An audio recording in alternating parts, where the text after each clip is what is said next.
Let's shift our attention to the United Kingdom now, where 3 Gurkha veterans have been on a hunger strike for 5 days now. They are sitting outside 10 Downing Street. What do they want? A full pension. Gurkha soldiers have fought for the British for more than 200 years. 200. But they continue to face discrimination, and now they want to change that. And they say they're prepared to die for their rights.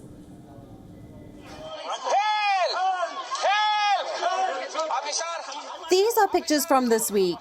Gurkha veterans on a hunger strike, right outside the British Prime Minister's residence. The police came and took down their temporary shelters by force.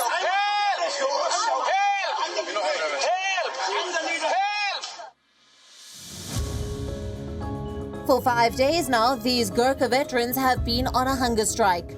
What do they want? Equal pension. From whom? The British government. These men have served in the British military for years, but they don't get the same pension as their peers.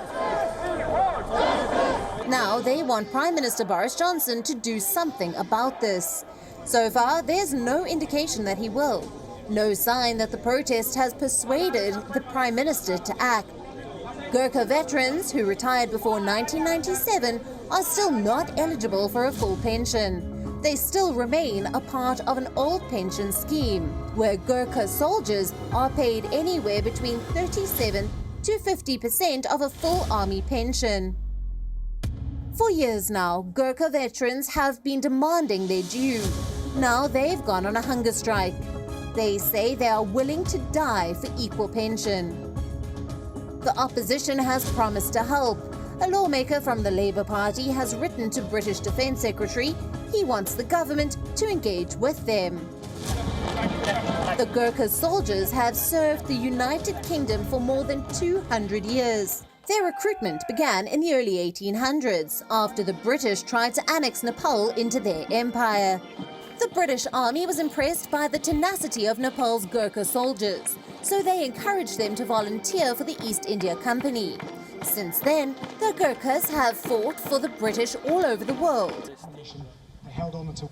More than 200,000 of them fought in the 2 world wars. And in the past 60 years, the British have deployed Gurkha soldiers in Hong Kong, Malaysia, Borneo, Cyprus, the Falklands, Kosovo, Iraq, as well as Afghanistan. Gurkha soldiers have served the British forces in several capacities. Many of the soldiers end up in infantry units. Some serve as engineers, logistical and signal specialists. The British forces still recruit Gurkha soldiers from Nepal. More than 400 of them were inducted last year alone. But the British government has forgotten the Gurkha veterans. Prime Minister Boris Johnson's silence only highlights the discrimination Gurkha soldiers have to face, even after 2 centuries of service. Bureau Report, WION World is One. WION is now available in your country. Download the app now and get all the news on the move.